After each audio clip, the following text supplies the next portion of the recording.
বেশি কিছু না, ওই মনে হইলো যে পাড়ার মধ্যে তো যাই, জানি না যে এখন ধানের সিজন হলেও যে রাস্তাঘাটে এত পরিমাণে ধান লাড়ে দেওয়া হবে, বেশি কিছু নাই। যে সিলাসিলির ঘটনা ঘটেনি, নিশ্চিন্তে থাকতে পারেন, অত সিলাসিলি এখনো হয়নি। শয়তানের লাড়া দিল, মনে হলো যে যাই গ্রামের মধ্যে দিয়ে যাই তো একটু দেখি কিরম লাগে। এই যে ফলাফল, মানে সড়ক বিভাগের যে এত বড় একটা সফলতা, ওরে উচিত আস্তে আস্তে সফলতা এমন পর্যায়ে নিয়ে যাওয়া যাতে ল্যান্ড চালিত কোনো গাড়ি না থাকে, মানে রাস্তা দিয়ে সব খের খড় ধান টান শুকাতে দিবি, আর আমরা যারা দুই চাকা নিয়ে চলাফেরা করি উপর দিয়ে চলাফেরা করবো। নিজ দেখো আমাকে ধানের ওরে ধান লাইড়ে দিচ্ছে, খের লাইড়ে দিচ্ছে, ওরে ঝামেলা করতে যাবো কি জন্যে? তো আস্তে ধীরে যখন উপর দিয়ে চলাচল হবে তখন এই সিলাসিলির ঘটনাটা আরও কমে যাবে।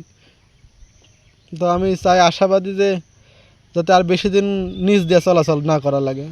খড় ধান এগুলা লোকজনের লাগে, আমজনতার লাগে ছেড়ে দিয়া ওরা নিজের উঠান মনে করি রাস্তাঘাট কাজ করবি।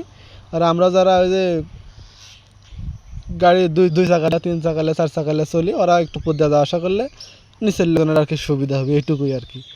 তাছাড়া খুব একটা মাঝে সাথে খুব একটা সমস্যা হয় না। এই মিটারের আর কি দরকার, এই মিটার না থাকলেও চলবে, চাবি ঢোকার জায়গা লাগে তো, চাবি না থাকলেও চলবে।